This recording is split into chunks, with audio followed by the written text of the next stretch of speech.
முள்ளங்கி மனுஷன் செஞ்ச பயிர். மனுஷனுக்கு முன்னாடி முள்ளங்கியே இருக்குல்ல. முட்டைக்கோஸ் மனுஷனுக்கு முன்னாடி இருக்குல்ல. கீரை மனுஷனுக்கு முன்னாடி இருக்குல்ல. காலிஃப்ளவர் மனுஷனுக்கு முன்னாடி இருக்குல்ல.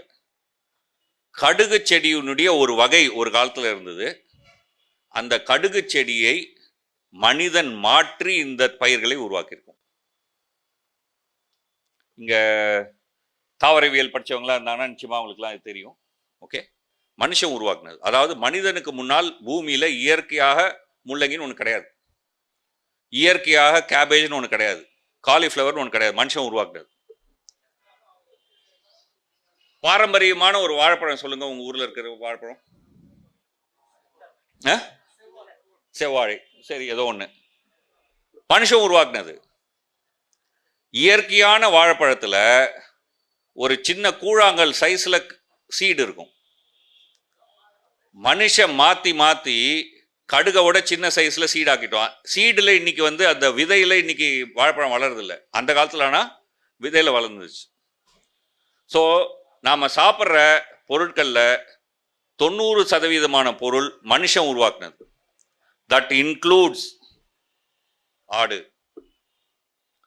கடல்ல இருக்கக்கூடிய மீன் வேணா நம்ம உருவாக்குனது இல்லைன்னு சொல்லலாம். ஆனா மீனை தவிர விலங்குகளும் நம்ம உருவாக்குனது.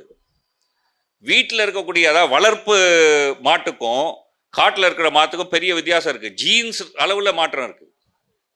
ஓகே, ஸோ நம்ம ஒரு கற்பனையா இருக்கோம் இல்லையா, இயற்கையானது. இயற்கையெல்லாம் இல்லை, அது நம்ம உருவாக்குனது. நம்ம உருவாக்கின இந்த பயிரே வச்சுப்போமே, கவுனி, கருப்பு கவுனி, அதனுடைய வாழ்நாளில் என்னைக்குமே 400 ppm கார்பனை சந்திச்சதே இல்லை. இந்த 400 ppm கார்பன்ல 500 ppm கார்பன்ல 600 ppm கார்பன்ல இது வளரும்னு நமக்கு எப்படி தெரியும்? எல்லாம் நம்பிக்கை தான் சார். போதுமா?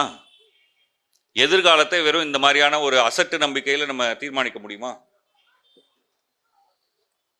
இல்லையா? ஸோ இந்த ஒரு கற்பனை இருக்கு இல்லையா, இயற்கையா இருப்பதை நம்ம வச்சுட்டா எல்லாம் சரியா இருக்கும்னு. சாத்தியம் இல்லை. ஏன்னா உலகம் மாறிடுச்சு, மாறப்போவதில்லை, மாறிடுச்சு. இந்த மாற்றத்துக்கு ஏற்ற வேற விஷயங்கள் வேணும். போபால்ல Indian Institute of Soil Science, மண்ணியல் ஆய்வு நிறுவனம் அப்படின்னு ஒன்று இருக்கு. அங்க ஒரு செட் ஆஃப் விஞ்ஞானிகள் என்ன பண்றாங்கன்னு சொன்னா, பல்வேறு நெற்பயிர்களை வளர்க்குறாங்க. அந்த நெல் பயிர் வச்சிருப்பாங்க. அந்த நெல் பயிரில் ஒரு பாதி இங்கே இருக்கும், இன்னொரு பாதி இங்கே இருக்கும். இந்த பாதி இடத்துல செயற்கையா கார்பன் அளவை கூட்டிடுவாங்க. 400 ppm, 500 ppm, 700 ppm இந்த மாதிரி கூட்டிடுவாங்க.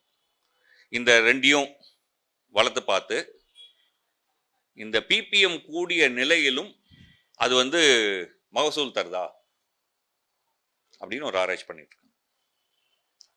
இந்த ஆராய்ச்சி இல்லாம எதிர்காலத்தில் நமக்கு தேவையான உணவை நம்ம சந்தித்துடுவோம் அப்படின்னு நம்மளால நம்ப முடியுமா?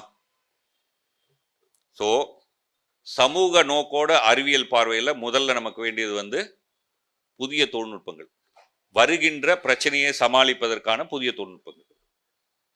ரைட்?